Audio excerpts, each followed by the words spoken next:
Segurança de e-mails é um dos meus tópicos preferidos. Por quê? Porque eu adoro e-mail, adoro me comunicar, adoro falar. Então, hoje em dia, os e-mails se tornaram, né, o principal meio de comunicação, principalmente no ambiente corporativo, né? Quem aqui fica um dia sem pelo menos receber um e-mail?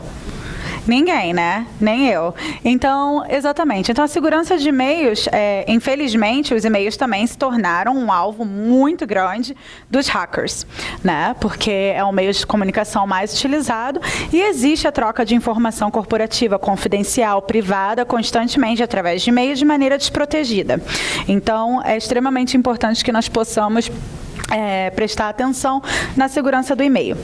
Então, o caso de estudo que eu gostaria de usar é um que eu estou segura que vocês já conhecem, o da Sony, né? A Sony, em novembro de 2014, sofreu um ataque de phishing. Basicamente, um funcionário clicou em um link que era de phishing, fez o download de um malware que ficou instalado durante meses dentro da estrutura, fazendo mapeamento da estrutura, interceptação de informações e tudo mais.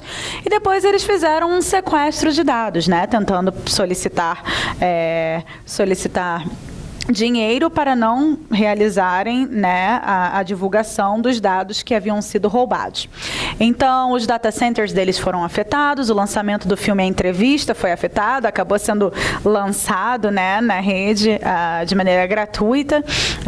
Teve uma tensão internacional enorme entre Estados Unidos e Coreia do Norte devido a esse vazamento.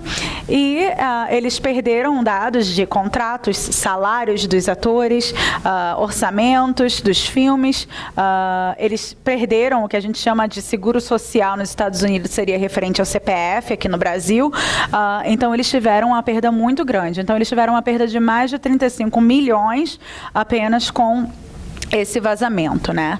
Então, o que acontece? Esses dados, essa pesquisa foi realizada pela Kaspersky e outras entidades com as fortunas, tá? Com as empresas Fortunas 500. Então, 53% dos funcionários já receberam informações corporativas que não estavam criptografadas. Quem aqui não envia, pelo menos uma vezinha ou outra, uma informação mais privada, com um dado de um cliente, ou um dado de um contrato, ou até um dado de você mesmo, através de um e-mail que não está criptografado?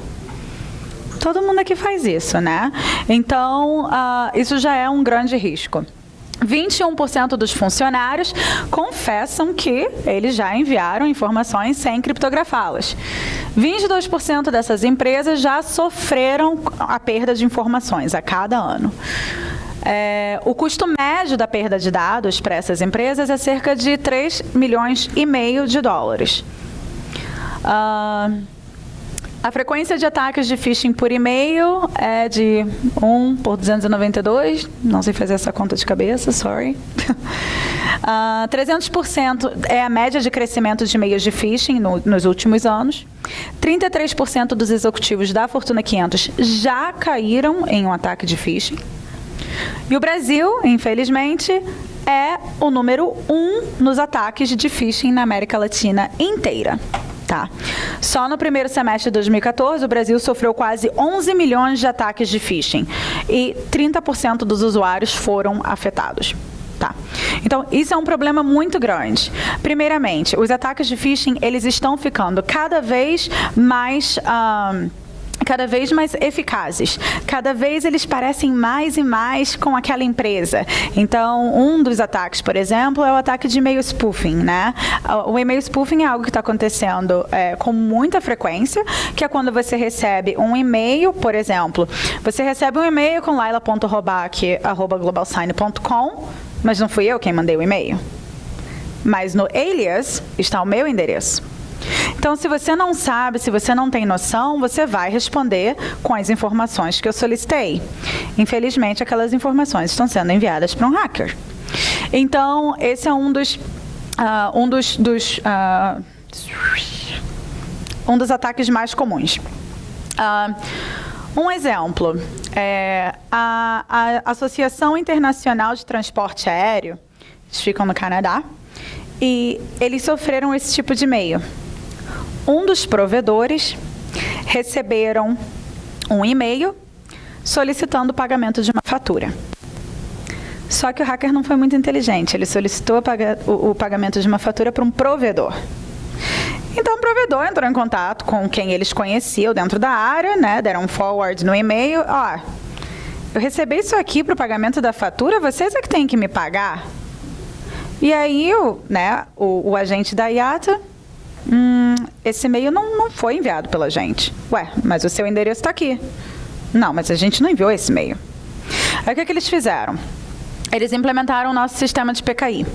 Nosso sistema de PKI permite que eles façam a emissão de certificados para a segurança de correio eletrônico, que é um sistema fácil de migrar, fácil de implantar. Não tem uma migração muito grande, basicamente você faz a distribuição massiva dos certificados para os usuários, que também pode ser feito de maneira automática, que eu vou mostrar um pouquinho mais a seguir, seguindo as políticas do diretório ativo, e permite que você assine e criptografe os dados do e-mail eletrônico. Então, quando você assina um e-mail eletrônico que você envia para uma pessoa, você está confirmando para aquela pessoa que você enviou o correio, que o correio veio, a sua identidade.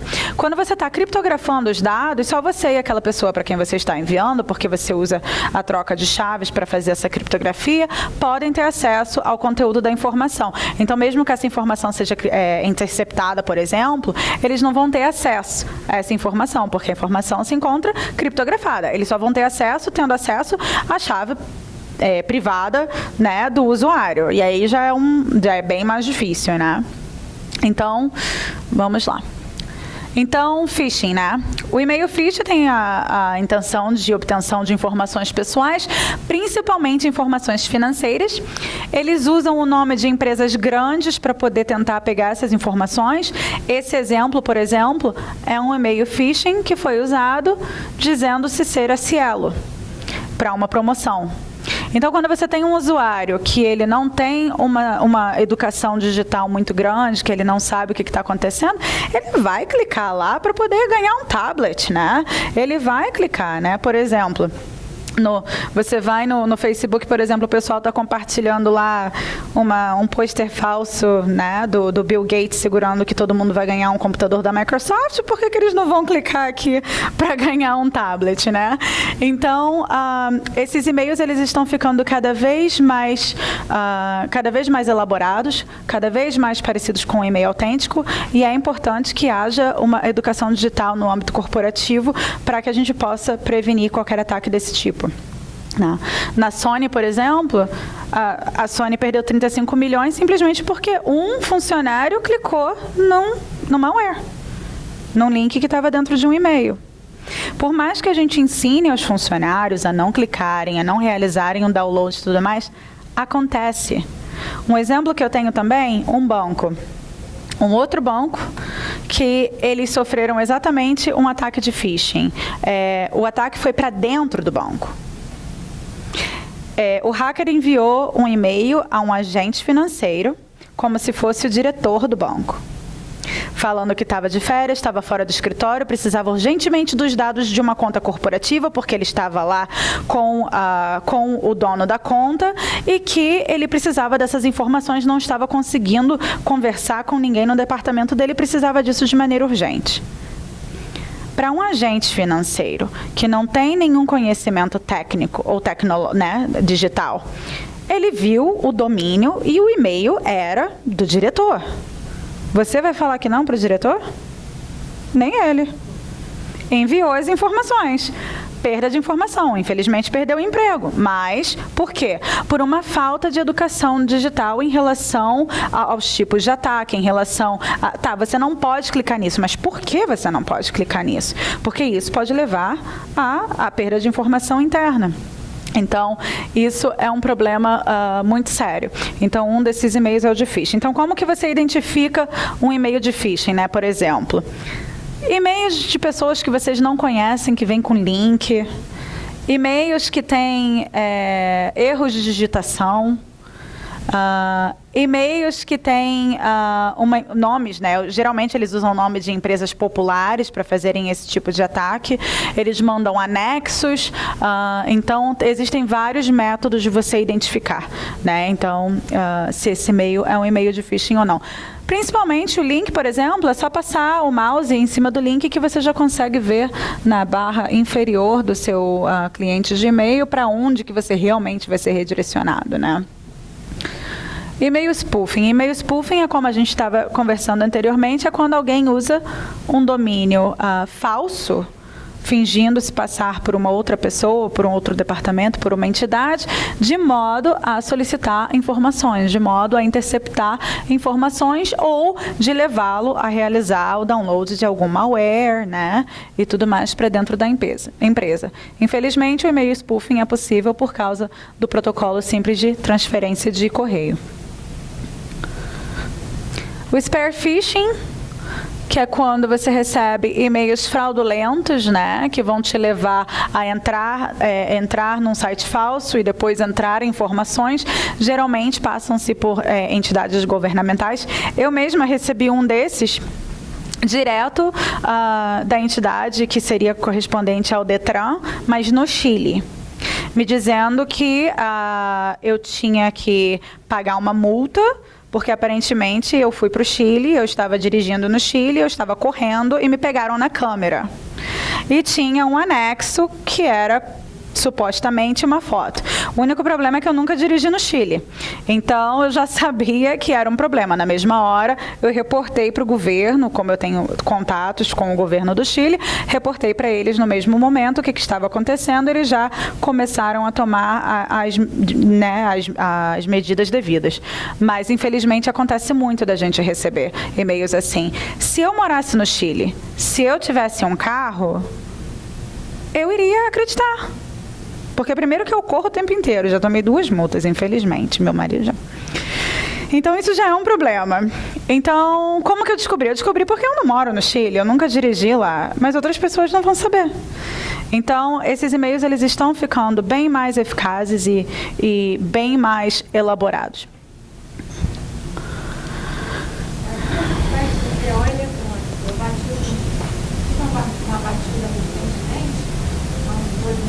Eu comecei a receber um e-mail atrás do outro, falando sobre o BO, entre em contato, clique aqui para você ver. Eu tinha realmente batido. Eu tinha realmente feito. E aí, né? Como saber que não é? Mas foi autêntico ou não? Não. Mas eu nem cheguei a ver.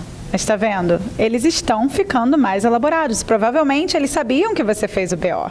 Provavelmente eles estão fazendo, né? Estão rastreando. Então é isso que os hackers fazem. Eles vão rastrear as suas ações. Um dos exemplos, né, na Copa do Mundo, infelizmente, como a gente tinha dito anteriormente, o Brasil sofreu milhões de tentativas de ataque com malware. Essa foi uma das tentativas de ataque com o site de phishing, no qual a página parece uma página autêntica para fazer a compra de certificados. Se você é uma pessoa do exterior, por exemplo, que está tentando fazer... Aí, volta, aí. Se você é uma pessoa do exterior, por exemplo, que está fazendo a compra de tickets, para mim, eu colocaria minha informação, porque parece um site autêntico para mim. Então, infelizmente, eles estão ficando bem mais modernos, né? Eles estão ficando bem mais... como que eu posso dizer? Eles estão sofisticados. Os ataques estão ficando bem mais sofisticados. Então, por que fazer a assinatura do e-mail, né? A assinatura digital, ela é algo bem simples e preciso. Ou seja, você não precisa fazer instalação de software, você não precisa fazer instalação de hardware, você não precisa ter gasto com migração. É simples. Você pode fazer a distribuição massiva para todos os usuários de uma vez só. Você pode utilizar a automação do ED para fazer a distribuição já e a instalação do certificado. Então, é algo simples e que pode acabar com esse tipo de ataques. A IATA, por exemplo, eles implementaram a assinatura digital, não apenas para eles, mas também para os maiores provedores e distribuidores com quem eles estão trocando informações confidenciais. Então, eles fazem a emissão de certificados internamente no ambiente corporativo e também para esses clientes com os quais eles têm que fazer a troca de informações sensíveis. E se vocês forem no website, por exemplo, da IATA, tem diferentes módulos e diferentes data sheets e white papers exatamente a respeito do uso da assinatura digital, por que eles estão usando, como que você identifica se um e-mail é assinado. Eles solicitaram a todos que apenas confiem em e-mails que sejam assinados por eles, que e-mails que não são assinados não podem ser confiados.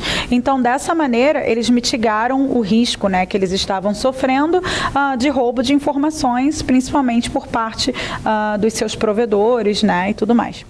Então, quando você... então, a assinatura... O S-MIME, ele possibilita a assinatura digital, a criptografia dos dados e tudo que você precisa é um certificado e um serviço de e-mail que seja compatível. Outlook, Thunderbird, qualquer cliente de e-mail. Se você utiliza dispositivo móvel e está utilizando, por exemplo, a Apple, você pode utilizar o agente da Apple. Se você estiver usando o Android, tem um app que você pode fazer a instalação que permite você fazer o uso do S-MIME dentro do Droid também. Então, isso é algo muito simples de ser migrado e que pode mitigar os riscos, além de você estar protegendo as comunicações. Porque vamos lembrar de novo que um dos maiores riscos que ocorre aqui é a interceptação de informações. E a interceptação de informações através de canais de comunicação é muito grande. Tá. Então, novamente, os benefícios do S-MIME, que são a prevenção da manipulação de conteúdo. A partir do momento em que você assina um e-mail, você sela o e-mail. Então, se alguém tentar interceptar e inserir qualquer informação nesse e-mail, ele vai dar um erro na assinatura de que o documento foi manipulado. Então, você previne a manipulação do conteúdo. Prova a origem do e-mail, porque é como se fosse uma identidade digital. Quando você está autenticando, quando você está assinando o e-mail, você está passando para o seu destinatário que você é o responsável por esse envio. Comunicação flexível, prevenir exposição de conteúdo, comunicação flexível e segura, porque você pode enviar para você pode enviar um documento assinado para qualquer pessoa, você não precisa que a outra pessoa tenha um certificado para que você assine, você precisa que a outra pessoa tenha um certificado para que você criptografe, porque você vai usar a troca de chaves públicas. E nesse caso, você pode enviar até mesmo para diversas pessoas ao mesmo tempo, mesmo que seja criptografado, desde que você tenha a chave pública de todas as pessoas. Troca de chave pública ocorre de maneira muito fácil. Basicamente, eu assino meu e-mail, eu envio para você, você já tem minha chave pública. A única coisa que você tem que fazer é salvar o meu contato dentro da sua agenda de contatos no seu cliente de e-mails. Então, isso tudo é algo muito simples de ser implementado. Tem compatibilidade com dispositivos móveis, algo que é muito importante hoje em dia, principalmente com o BYOB, não, BYOD, não é Bring Your Own Beer, não. Desculpa. Então, principalmente com o BYOD, onde está todo mundo trazendo seus dispositivos móveis para dentro da empresa, é importante que você possa permitir também uma compatibilidade com isso. E é uma plataforma centralizada de gestão que tem diferentes opções de entrega, tanto manual quanto automática, massiva e até mesmo através do MDM AirWatch, caso seja necessário para os dispositivos móveis. Então, isso é só um exemplo pequeno de como que você assina um e-mail, né? Basicamente, você pode clicar num botão. Tudo que você tem que fazer é importar o seu certificado para dentro. Nesse caso, o exemplo é do Outlook. Você pode, nas configurações do Outlook, simplesmente selecionar que todos os e-mails enviados sejam assinados. E aí tudo vai ser assinado. Caso você não queira assinar qualquer e-mail, você desclica no botão. E para criptografar é exatamente a mesma coisa. Para você criptografar um correio eletrônico, basta você vir aqui e clicar no botãozinho de encriptar. Acabou. Só isso. O e-mail já vai estar encriptado, você vai enviar com segurança. Se houver qualquer interceptação, ninguém vai ter acesso às informações e você está protegendo a troca de informações que está sendo realizada.